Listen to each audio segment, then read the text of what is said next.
And I shouldn't have gone to a psychologist because I was a good mom. Did anyone else tell you weren't a good mom, Mother?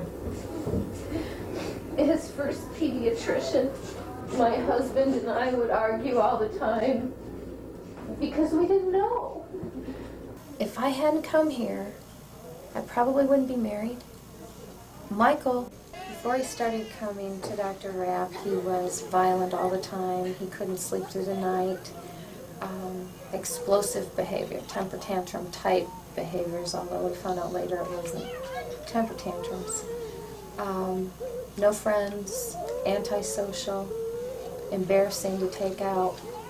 And now he has got friends galore. He very rarely has the outbursts, the temper tantrums, the aggressiveness, the hitting, the kicking, the biting, and he sleeps through the night. One time, in a neighbor's yard, there was a truck that had pesticides on it, so he got a whiff of pesticides. And he went up to that little boy, he was about 2.5, and he choked him, and he choked him, and he didn't stop. And I was across the street talking to the mother, and I couldn't get to the child in time.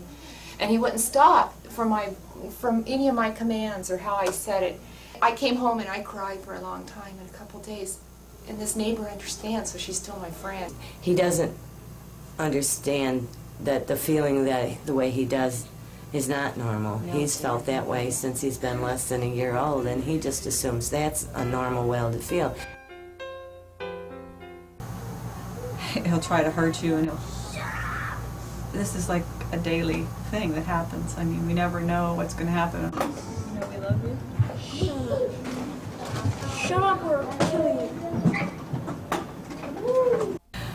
Over the summer, in the last 3 months, I've had 2 good days that were perfect days that I thought, oh, he was getting better.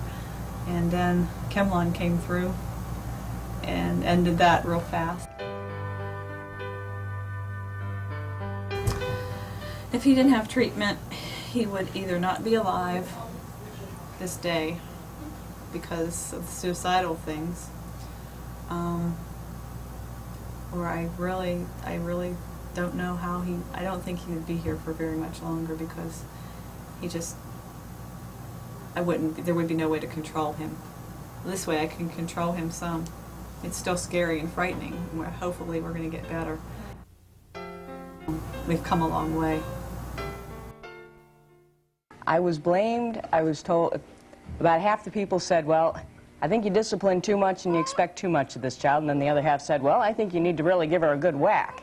I was kind of afraid to give her a good whack because she was already beating me up over just saying, can we please get in the car seat? People don't realize how difficult it is to passively defend yourself from a 2-year-old who is biting, clawing, kicking, spitting, all at once. They don't make words to describe the feeling of when I had her at a psychologist when he said to me, I can see you're not very close with your daughter. I used to have bruises up and down my arms from bites and on my legs from kicks. And I can't even put into words what it's like for a mother to watch her child try to commit suicide. It's got to be one of the most awful things.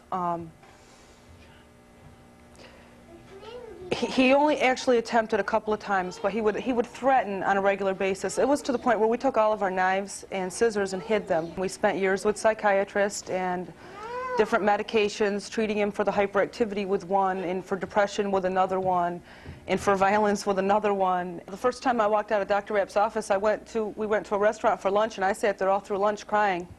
I couldn't believe that they could actually make this happen and stop it.